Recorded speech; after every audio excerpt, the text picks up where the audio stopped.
Hey there.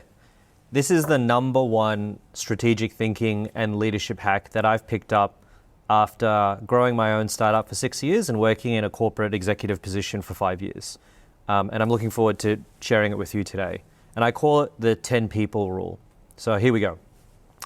If you've got 10 people and you send them into a boardroom to solve a problem, right? They'll come out with one idea, one solution. Now, if you take those same 10 people and split them up into 3 groups of 3 or 4, right? And you send them off into 3 different locations. So maybe you keep one in a boardroom, the first boardroom that you sent the first 10 into. You send one of the groups to a beach or a rooftop bar, and you send the third to a museum or a library style space, right? Different creative spaces and office spaces. You're going to discover that you're going to come back and each of those groups will have their own idea. So you're going to get 3 ideas, if not more. And that's incredible, right? And I'll tell you why. There's 3 reasons why. The first reason is because no matter where you work or what kind of company you're in, you've always got the extroverted people and the introverted people. And there's nothing right or wrong between either of them. But if you've got one big team trying to solve a problem, you're always naturally going to have the outspoken leaders guide where the conversation goes and fill the gaps and solve the problem. So by splitting the team up, you're going to allow the softer spoken people who are also brilliant, arguably in some cases more brilliant because when they speak, you listen.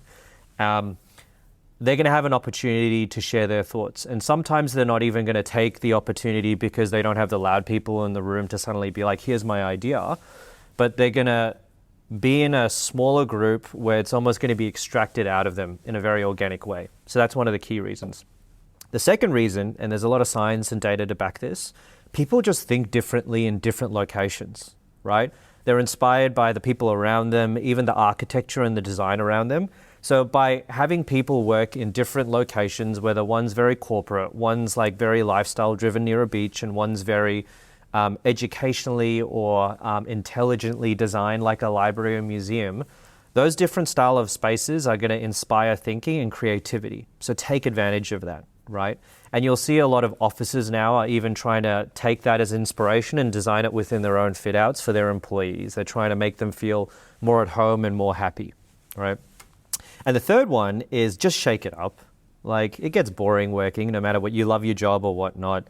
You know, it's a daily grind. You spend most of your time at work with the people you're around. So by having your team suddenly get to solve a problem or do something almost like a mini excursion, like when we're back in school or uni or whatnot, it almost lights that little, I guess, flame inside you, even that childhood flame, to think a bit differently, to have a bit of fun. So I really implore you to try the 10 people rule the next time you've got a team that you need to solve a problem, because having 3 solutions is a great thing. You may not use all of them, but you could take bits and pieces from each as inspiration and have like a mega solution, right?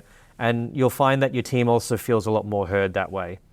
Because with the first option of 10 people in one room, you'll get an answer, but you'll also get a lot of people who feel unheard. So hopefully that was helpful.